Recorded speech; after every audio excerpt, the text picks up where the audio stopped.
Welcome to another episode of Life After the X.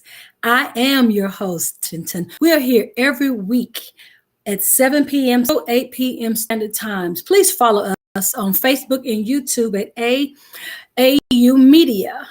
And I like to also thank you for joining us. So if you are here for the first time, go in there and share, and subscribe channel. We love to have you be a part of All About Us, a media family. So again, this is Ty Washington with Life After the X. And tonight I'm going to just share with you what Life After the X is about, what our show is about, what we'll be featuring in our upcoming shows, which we'll be kicking off our new show in December. But we've been some premieres just to kind of give you a nice teaser of what we'll be doing with Life X. So Life After the X is a series informational to real conversations with experienced people from everyday walks of life, controversial content to promote or provoke your change and catch. Okay, so don't want to X you out, because remember, any X will do. So Life After the X is about share their experiences about life lessons that they've learned. So coming on to the show, and I'm excited to have you here. So if you are on the show and you have questions during this episode, please feel free to put them into the comments. You're also welcome to email me at any point to send me questions, suggestions, or if you would like guests on my show, please send us an email. Happy to get with you about becoming a host. So Life After the X was inspired life experiences. And when I decided I wanted to start sharing testimonies, I had the phobia thinking that people were not going to be interested in what I had to say.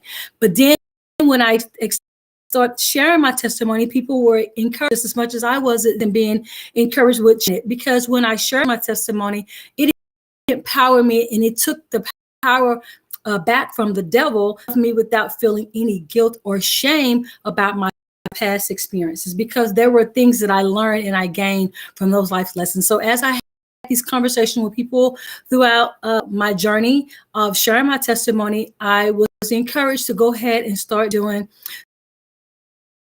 small talks and episodes of sharing life. I talk about Life After the X. They thought I was simply talking about my life after being formally incarcerated,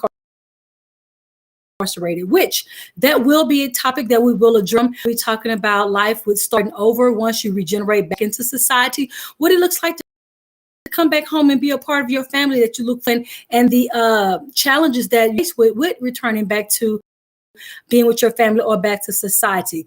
But not simply all Life After the X is about after my incarcerated. It will also include my experiences of being formerly being a spouse and becoming a widow, becoming a mom, and what that looks like when you have one who graduates from college or go off to college, which puts me in a semi stage of being an empty nester. So we do have those who nesters, and they have a life that they have to look forward to living after that experience of becoming a nester. It will be experiences of once I came home and starting a business, what it's like, and being able to start back over having a business, what my life after that experience looked like as an entrepreneur, not being a Martha Stewart status, coming back home from ground zero and starting back over your business, and what that looks like, the challenges that I had to face, the steps that I had to take, as well as being able to invite in the support system that I needed myself rooted and founded. With that, last week I did have a coach on the show, and so I was excited to have her here, because starting over as an entrepreneur, I needed, things had changed with society when it came to like just simply doing an application.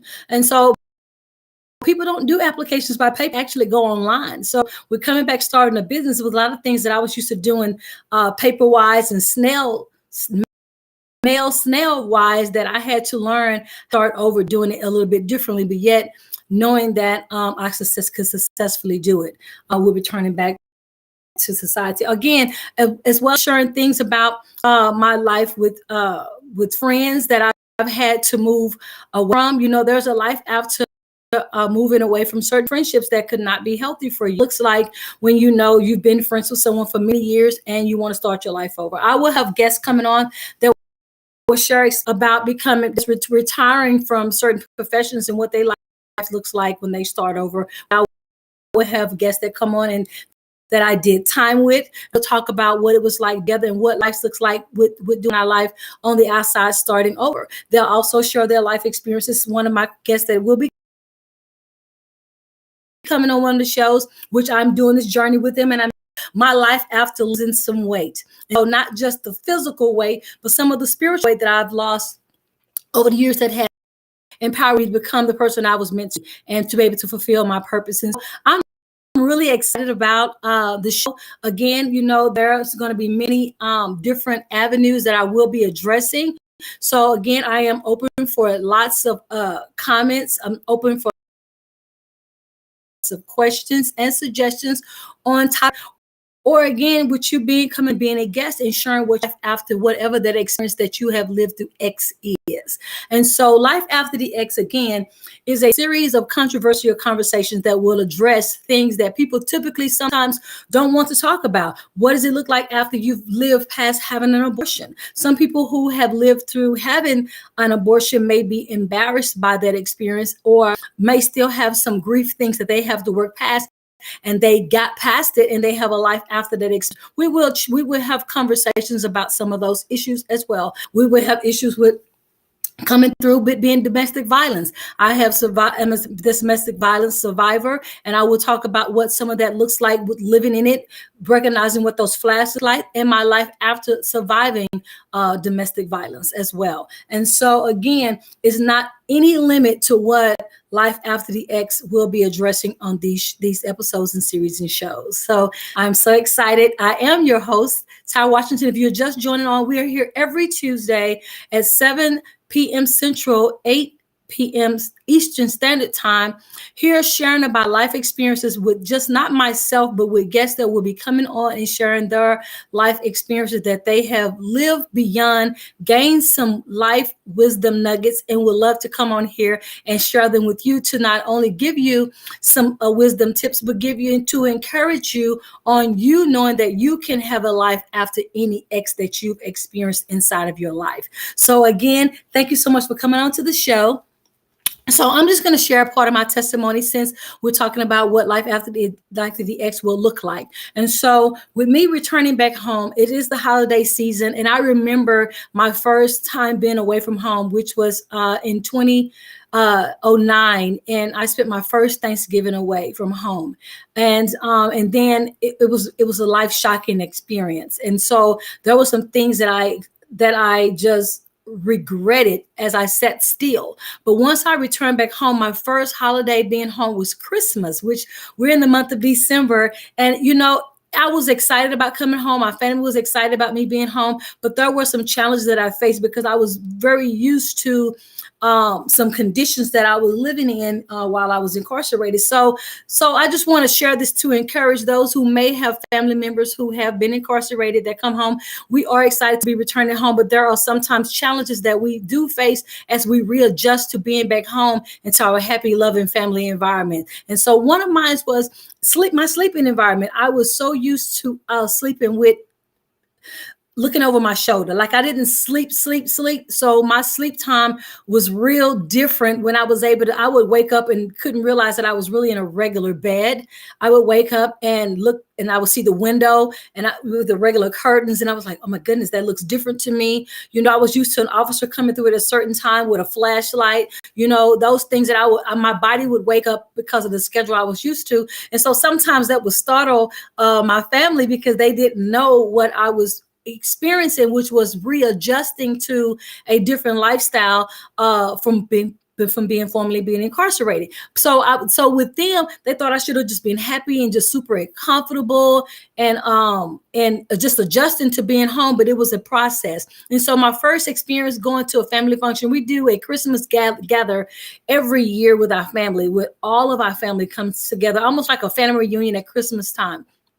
And so that to me was very overwhelming. I mean, I was happy to see everybody, but then it was very shocking for everybody to be coming up to me, because at that point I had learned to have strong reservations with people just approaching me in any form. I mean, someone can appear to be your friend and they come and they do some harm to you. And not to say that I would think that my family would do that, but in today's time, you never know what could happen, and so I had to readjust to people coming up. You couldn't touch and hug and do things like that. So I kind of got unadjusted to the closeness and the enactment with people. And it wasn't to say that with my family I should have not been that way, but it was like a different type of setting that I had to readjust myself to, because I am from the environment of being hugged. I love affection and that type of stuff I was used to, but I had became very unadjusted to that. And so, of course, my family, when I returned, they thought that I was, they wasn't really sure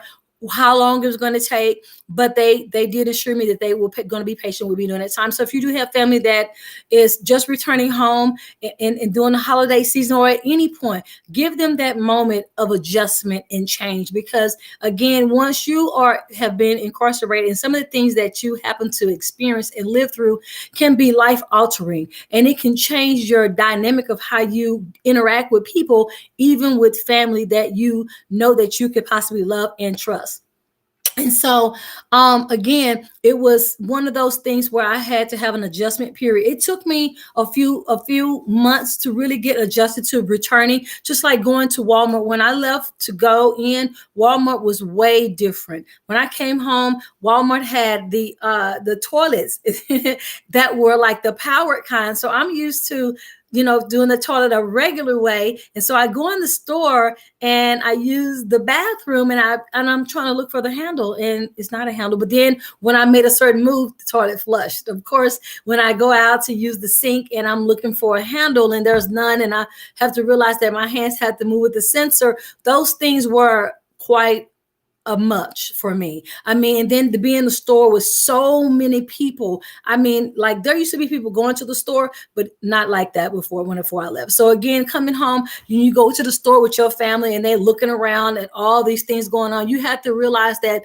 we have lived in a mindset that anything could jump off at any point. And so with that, please give your family that space, understand what that adjustment is going to look like for them. And again, every person is different. It really depends, again, on how long you have been gone, because some people come back and readjust very quickly, to the life of returning back into society. But some people come back and it takes them sometimes a year or more to get adjusted to. Some people never get back adjusted to the life that they knew before they went in, because a lot of things about that individual has changed. So a lot of things about me had changed. And so my life after being formally incarcerated had changed drastically, because I had changed my mindset of what I want to accomplish. I wanted to change how I was as a child of God. I wanted to change how I was as a daughter, as a family member, as a parent. It was quite an adjustment for people who knew me in the past, getting to know the new me, understanding what my principles and boundaries and standards were moving forward. Adjusting myself to that life after was quite a journey in itself. And so along with me adjusting to that, people had to understand what that adjustment period would look like. And so again, if you have someone who's coming home, there, we are excited about being there, but there are things that we have made adjustments to as we prepare to come back, and we want to stay focused and move forward successfully in the things that we have set our minds to do.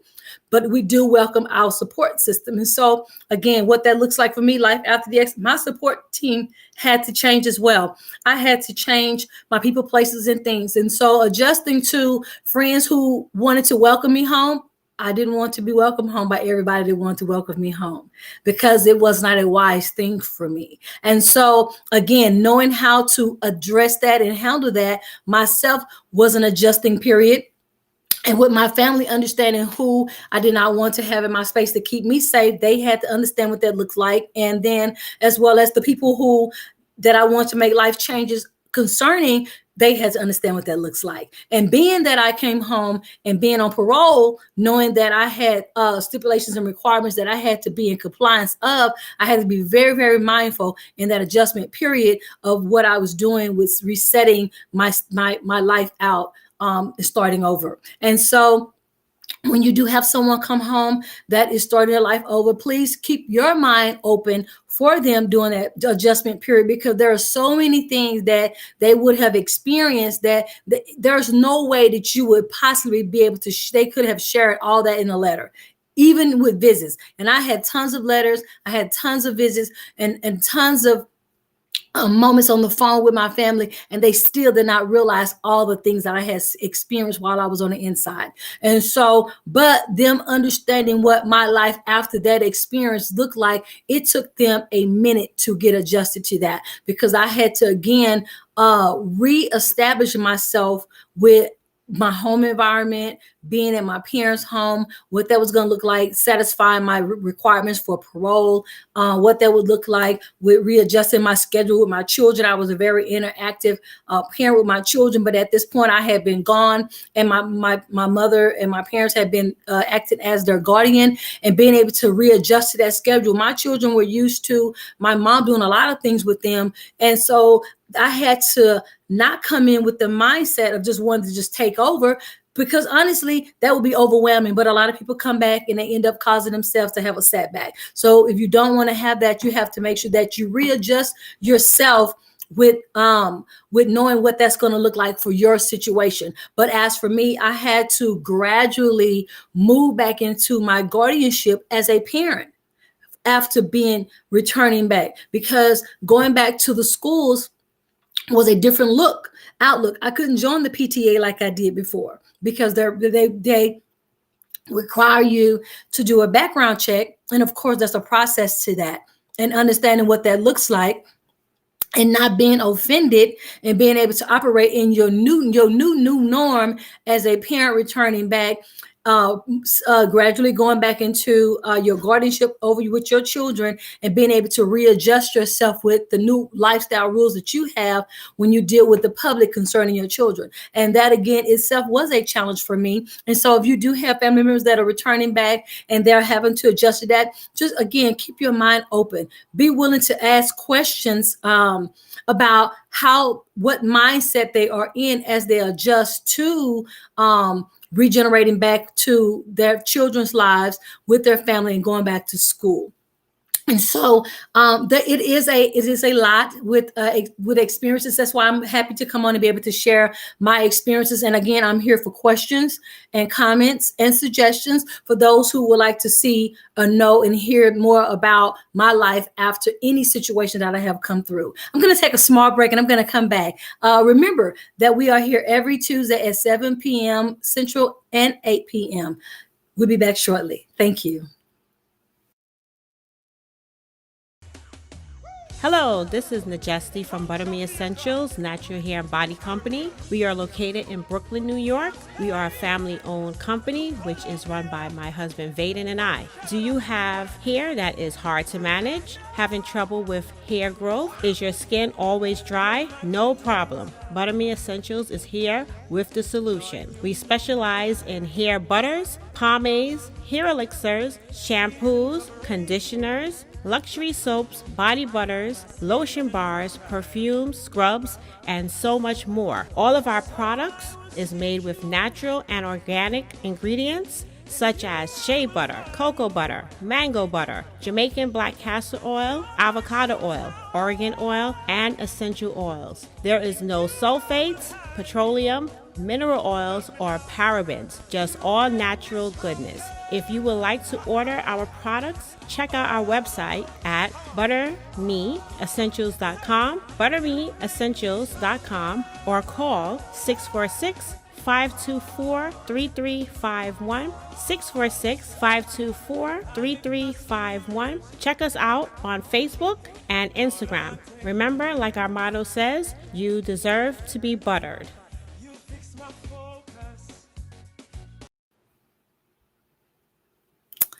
Yes, welcome back. Thank you so much. This is Ty Washington. I'm your host for Life After the X, and I'm here sharing my life experience. Please make sure that you tune in and join us every Tuesday, 7 p.m. Central Time, 8 p.m. Eastern Time. We are here to invite you to share, like, and leave your comments and suggestions inside the box. So I did have a question that did pop up, and I would like to address that.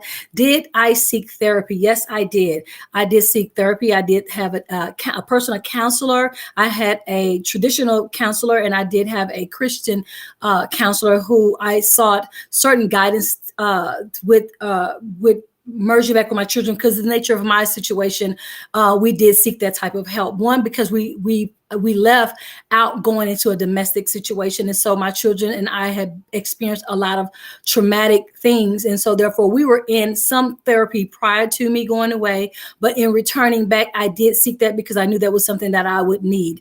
I do encourage those, if you do have a family member that may find themselves with challenges, situations with regenerating back into society as a whole, with readjusting themselves back into their life as a parent, and with their children, and they're having those type of challenges, I would recommend that you seek a counsel of some sort. Even if it's not a counselor at your church, they have many programs that are available to help you with that. And so if that is one of your concerns, please drop me a question in my comment, and I'll make sure that I get the information out to you. But yes, I did seek therapy, and I do still make sure that I keep a someone on deck that can give me great wisdom, biblically based advice that can guide me whenever I have a challenging situation to arise. Because again, readjusting with my children, I had been away for 4 years, and my children had went through a serious growth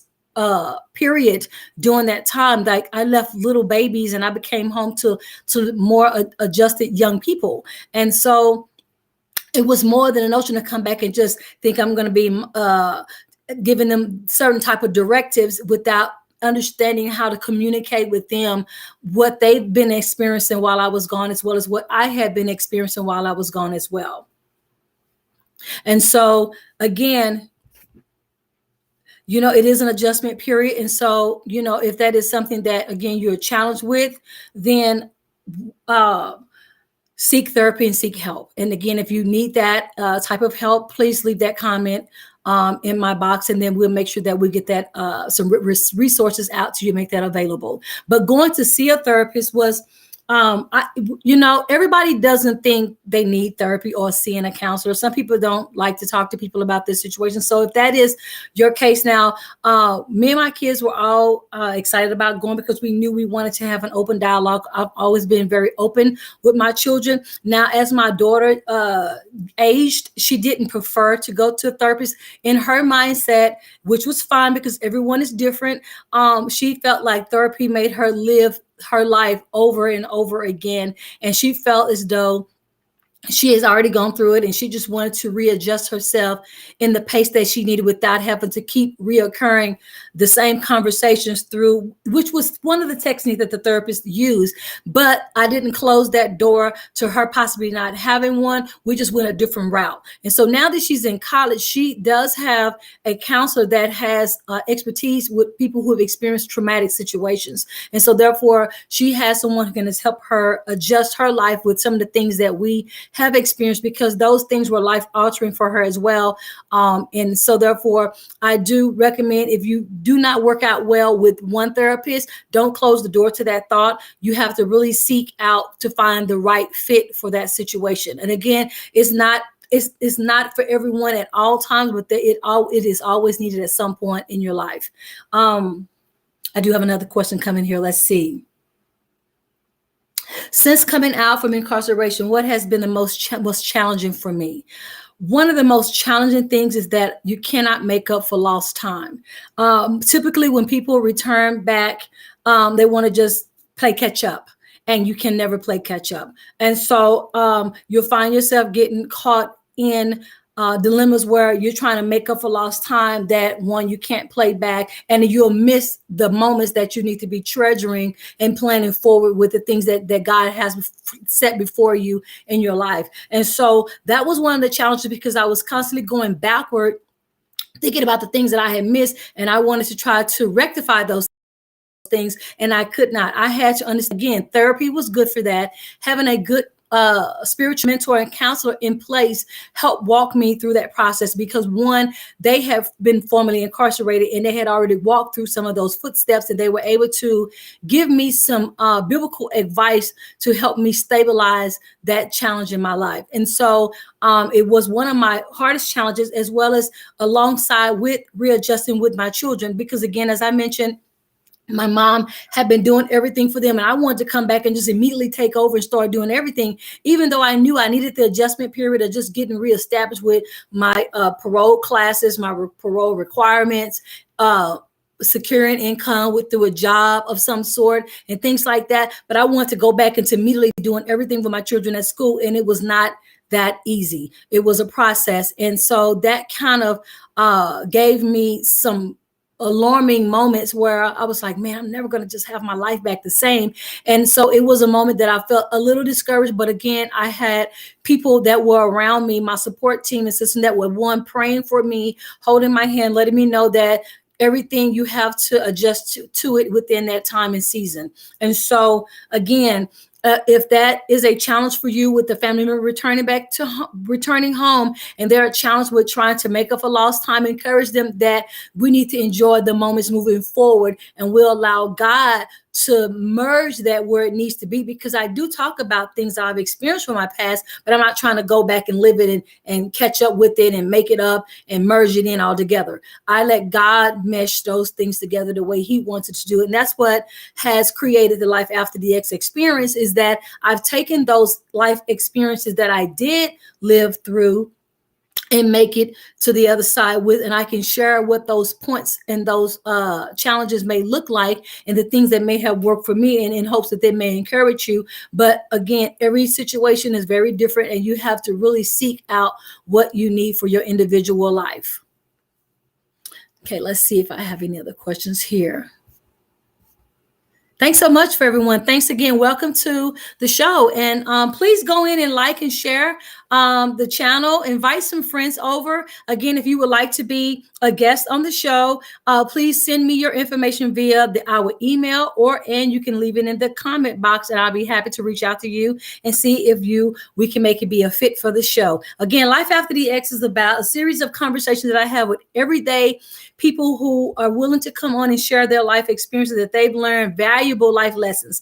Again, with me, they seem to be quite costly at some point, but God has made them very valuable, because he promises in his word that he works all things for the good of those who love him. And Lord knows I love him, and I am very grateful that he has shown me his faithfulness through his word, how he has taken those traumatic experiences and has worked them for my good. Not only showing how it has built my muscles, my fruit of the spirit, to be more like him, but to be able to encourage other people through my life story with the experiences that they've gone through that may be a little challenging. And so Life After the X is pretty much just talking about any life experience that you have lived and you're on the other side of that situation. So again, it can be anything, not just limited to my life is being formerly incarcerated, because you see the X and you think I'm talking about being formerly incarcerated as an ex offender. But no, it's not just about me and being from ex relationships.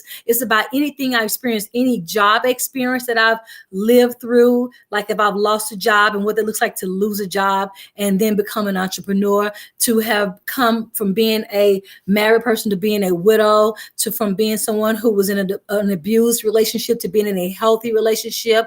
Life After the X experiences is talking about all those things that you have made it through, and you are willing to come and share that experience with someone else to encourage them on their journey. And as well, it doesn't just encourage them and empower them, but it empowers you as well. One thing I do know is that we are overcomers by the blood of the Lamb and by our testimony. So whenever you share your testimony, it empowers you.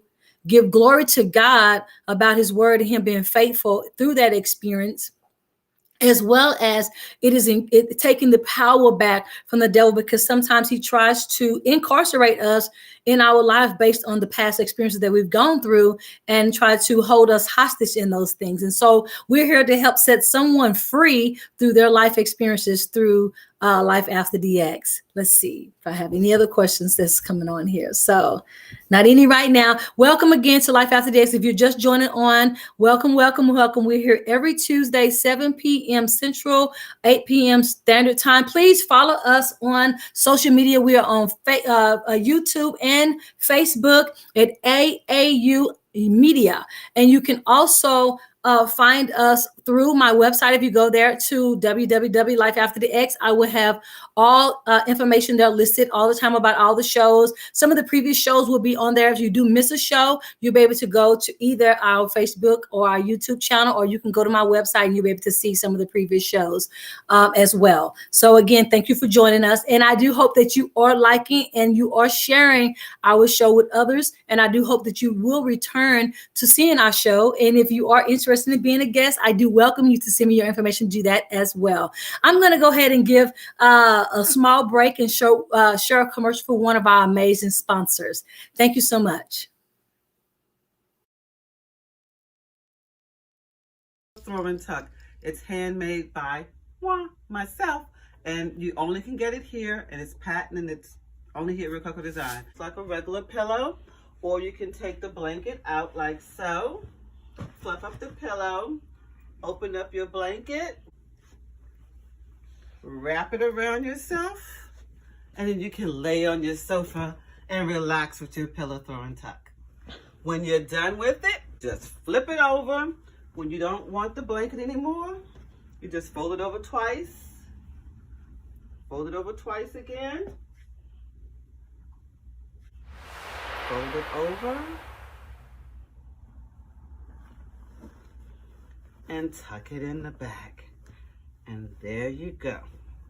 You're back to the pillow throw and tuck. Rococo Design. Don't you just love that pillow? It looks so inviting and fluffy. I love pillows. But anyway, welcome. Thank you so much to our amazing sponsor for the show. I am Ty Washington, your host of Life After DX. And we are here every Tuesday at 7 p.m. Central, 8 p.m. Eastern Time. Please make sure that you like and share our channel. I do have another question that has arisen. So thank you so much for sending these great questions. How did you overcome the stigma that people placed on you as a formerly incarcerated? And was it hard to start walking into my God destiny as a mighty woman, God evangelist? Let me tell you, it was quite an interesting journey, because when I first returned, I thought everybody saw me, they saw big X on me. And so truth is, nobody knows that you're returning back except for the people who know that you're returning back. But that is not how your mindset is after living in those type of conditions. So it was an adjusting period of not seeing people, not seeing me and seeing like, ooh, she just came home from prison. Because it's not like I had a big thing on me saying I just came home from prison, but there were a lot of people in my mom's community that didn't know my situation. And so being able to get adjusted to people who wanted to just know what it was like. And it was all in a sense, there are some people who just are just nosy, but then you have people who are just really seeking to be encouraged by your journey once they see you come back and return to society. But being able to walk into my destiny in Christ was not a hard thing for me, because I had already been walking through my purpose while I was incarcerated. God had already worked a mighty work through my life, and I had already been doing some ministry work while I was there. I was in ministry boot camp. I call it my ministry boot camp training time. And I don't have I'm going to wear that shirt the next time I do a show, but I was in TDCJ, Texas Department of Criminal Justice. And during that time, God showed me how those letters was going to be a platform for me to stand on for my life walking in Christ. Prior to then, I kind of just went through the motions. But then God delivered me and established my footing in my own relationship with him. And so therefore, I became totally dedicated to Christ Jesus for myself. I established my own relationship and prayer life with God. And so with that, he had already been sharing with me and preparing me for what my life was going to look like. One was going back. Now, when God first shared with me about going back, that was not something that I really wanted to do personally, because I just didn't want to go back and ever see the prison bars again. I didn't want to see people live like that, because it was a challenge for me during that time. But because God knew that I would be very encouraging and instrumental for the people that he wanted to have in his family fold and find healing and deliverance because of my life experience, it really helped me to decide that I could do that. So returning back and going back, there was a process I had to go through, some training to become a facilitator to be able to go back. But during that time, God was developing me into understanding what that was going to look like for me going back and being able to share my story. Mind you, I have family involved, so I had to pray and ask God to give me guidance on how I was going to be able to share my story and not put my family in an uncomfortable situation. So again, if you have a family member that's returning home and they are wanting to live their life of faith, going in as a witness and going and sharing their testimony, you have to be willing to support them in that, because sometimes when you want to share your story, your family may not want you to share your story because it may involve some of their story. And so that's something that I would encourage someone to really seek his guidance and his face about, to encourage you with that. But the challenge for me was pretty much just readjusting to thinking people saw me as a formerly incarcerated person, but people really didn't see me as that. They just welcomed me back. And then I was able to readjust to walking into my purpose with that. Awesome. Welcome. How did you transition back into society with grace? Well, let me tell you, it's amazing, because I had a 20-year sentence that I was facing. And honestly, I went in with the mentality that I was going to be there for 20 years. And I was going to I really didn't think I was going to make it out of prison, because that is a long time to be in, not with the uncertainty of knowing, most people live to about 60, 70 years old. And I would have been like 60 returning. So I had a lot of faith challenges going in, but God and his grace. I only did 4 years on that sentence, and I know I am a miracle in my situation in itself. And so people ask me all the time, how did I get out so soon? And all I could tell them is that it's just the grace of God, because typically one who has my charge, and I have a lot of sisters in the faith that I do ministry with who had charges very similar to mine, and they did way over half their time before they even saw parole, or they got way more parole set-offs than I did. And I did experience 2 set-offs before I did make my 3rd parole. But it was only by the grace of God that I made it home within that window of time, and I never take that for granted. Now I am walking the rest of this time down on parole, and again, with having a great support system has helped me to readjust my life back into society in a productive way. And so it's imperative that when one is returning, that they do seek to have a great support system, be rooted in God first. God will give you the resources He is the main source, and then He will give you the resources you need. Get connected to a church. I hear a lot of people say that, when they return back, that they're challenged with their new life in Christ and not having a place to keep them rooted in their faith. But you can study for yourself, but God can lead you to a place where you have fellowship, because He does say in His word to not forsake the assembly of fellowship. And so I want to encourage ones who are looking for a support system to start with your local church. Find that church that will be able to feed you with the whole truth of God, that will hold you accountable to make sure that you are reaching the goals that God has set before you in your life. It is very possible to find that place that you can fellowship at that has a support system inside of there for you that can help you with that. So let's see if I have any other questions here. As well as Okay, so let me see. No, I don't have any other questions. Okay, so again, welcome. If you're just joining, this is Life After the X, and I am Ty Washington, your host. And we are here every Tuesday at 7 p.m. Central Time, 8 p.m. Eastern Standard Time. You please follow us on all social media platforms, that is YouTube and Facebook at AAU Media. You can also find information about the shows, about myself on my website. That is www.lifeafterthex.com. If you have any questions and comments, or if you would like to be a guest on the show, please send me an email, or you can inbox me within the comment section, and I will follow up with you about that. But I am happy that you all came on and joined me on this show. Thank you so much for coming and supporting, sharing your love, asking these questions. I do look forward to our future shows. We do plan on expanding. I will start having a tip of the week during every show, depend on what the subject matter, depend on what that Life After the X series will be on. I will give a tip during that time, and I will give you a tip as I close out on this show. Look like I just had another question to pop up. Thank you so much.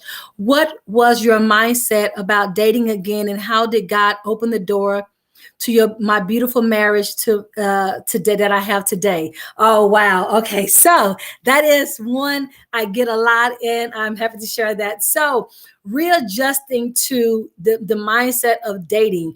Honestly, when I returned back to society, my mindset that I was going to be single and just raise my children and just serve the Lord. And so,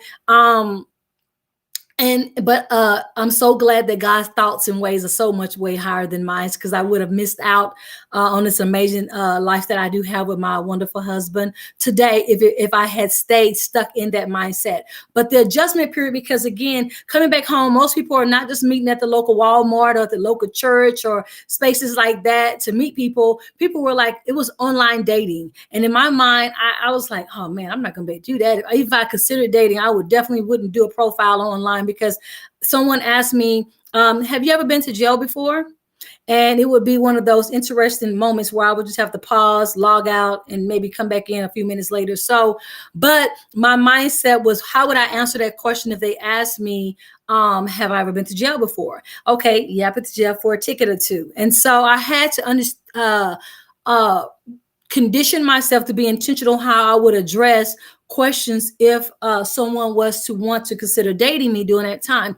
However, mine was a non-traditional way. I was doing community service when my encounter with dating first started. So I had some tickets, and I went to sign up for community service. And it's quite interesting because two places gave me time served.